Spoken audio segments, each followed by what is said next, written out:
What's up, everybody? It is Jordan here from Hive Mind Hobbies. The new balanced data slate is up. It's out. Tyranids had minimal changes still, and I just wanted to take a moment to speak on the Tyranid changes, and of course, the big changes that have happened in the balanced data slate for the game as a whole. So for us, we really only had 4 different points changes, and they were very minimal to begin with. We have minus 10 points for Gene Stealer squads, specifically in 10-mans. I thought that was kind of interesting because I know some people have started running the 5-man Gene Stealer squads. However, I think traditionally most people have always just run the 10-man with Broodlord and then called it a day. Now, there's a chance that maybe they're thinking if Gene Stealers went down 5 points as 5-mans, they would be seen a whole lot more, but I don't know. I don't really feel like, a 70-point 5-man squad of Gene Stealers would have been too much of an issue. But regardless, if you're taking 10 Gene Stealers, congrats, you have 10 more points. Then 10 additional points on a Moloch. It went down a little bit. Molochs are weird. I'm still not super excited about running a Moloch. However, if you were running a Moloch, you have 10 more points in your list now. So there you go. This next one is probably the most interesting one that I am maybe going to try and add in my list is minus 10 points on the Neurolictor. So now he's only at 70 points. Maybe there's an argument to including him a little bit more, but who knows? So Neurolictor at 70 points is not bad. And then this one, minus 15 points on the Tervagon. Not super excited about that, honestly. I definitely feel like the Tervagon needed more love in a different way in order for it to be seeing competitive play. Before we get further in about how I'm going to adjust my gameplay or my list for the new data slate, I just wanted to say thank you for subscribing. The recording of this video, we are just below 1,500 subscribers. You could be the 1,500th subscriber. Yeah, that'd be pretty sweet. Thank you so much for all the support. Really appreciate it. There's gonna be lots more Tyranid content coming out the next couple of days. And live streams will be happening soon. Don't forget to check out all of my live action battle report games over on Wednesday Night Warhammer every Wednesday around 5:30 p.m. Eastern Standard Time. I'll see you there. Now, what does this specifically mean for us? How can we take our list into a different direction? I'm going to be honest with you, it probably means you're going to maybe get an extra enhancement. I really don't think any of these points changes are going to entice people to run Gene Stealers if they weren't before. Same with the Moloch, and same with the Tervagon. However, there might be an opportunity to have a Neurolictor instead of a Lictor. But I don't know. Oftentimes, I think I am just wanting a Lictor more often than a Neurolictor, just because damage 2 and fights first on the Lictor is pretty good in comparison to a swingy Battle Shock ability. Who knows? The Moloch. I don't think the Moloch is very great. The 12-inch bubble of it coming up, it is okay. It is also swingy at best. And it being at, I believe, at 135 now, I don't think that's the point where we're really excited to take Molochs. They're also only 1 damage a piece on their melee attacks. So if they were 2 damage and they did these mortal wound spam, that could be pretty exciting. That could be pretty sweet.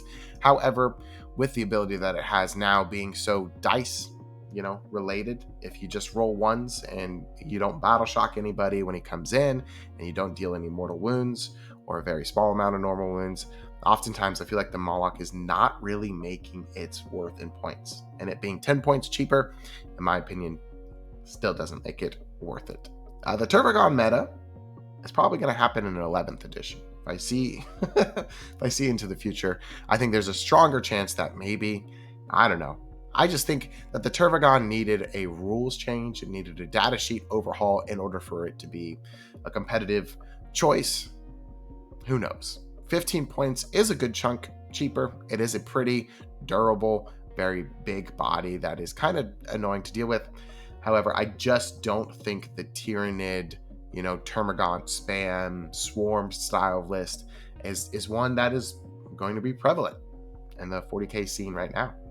However, the real buff that Tyranids have earned is the fact that challenger cards are gone. And I think Tyranids really hated challenger cards. Now that challenger cards are gone, it's going to allow for armies with primary denial and jailing techniques to really actually function.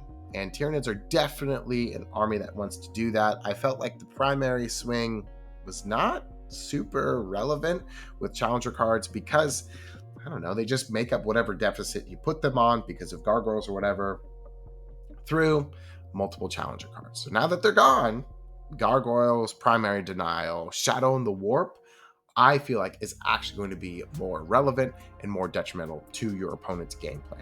Tyranids excel. They do really well at primary and jail strategies. You know, my favorite army to play right now is Vanguard Onslaught. And I just want to throw Gene Stealers at your face and say, deal with these Gene Stealers. Now that challenger cards are gone, maybe those Gene Stealers are a little bit harder to deal with, and maybe that point differential that a pressure list like Vanguard Onslaught want to have is going to be a steeper climb to get over, because you're not just going to have challenger cards in your back pocket. It's pretty sweet. If you want to hear me talk in depth about the challenger cards being gone, I just released an entire video on Wednesday Night Warhammer talking exactly about them. I'm super excited about challenger cards being gone. Are you?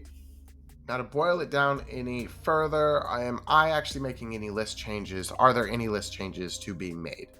Again, probably not. However, I do feel like if there's any changes to lists that would be made, it's probably going to be more meta dependent and more on the challenger card dependent. We saw in Subterranean Assault, a lot of people have been running Tyrant Guard in order to punch back against Imperial Knights, and in Chaos Knights, lesser but same extent.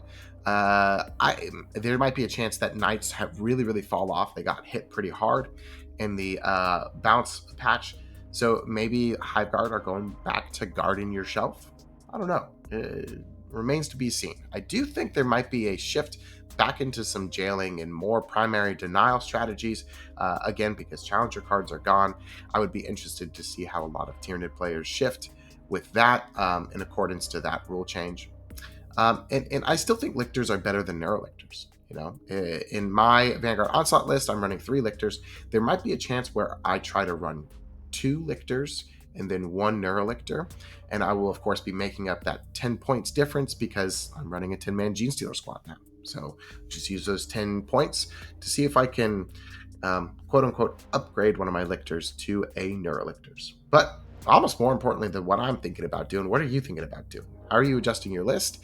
Are you adjusting your list according to the meta and making some predictions as to what is going to be strong? Are you trying out maybe a Terragon? Are you going to jam a Moloch somewhere?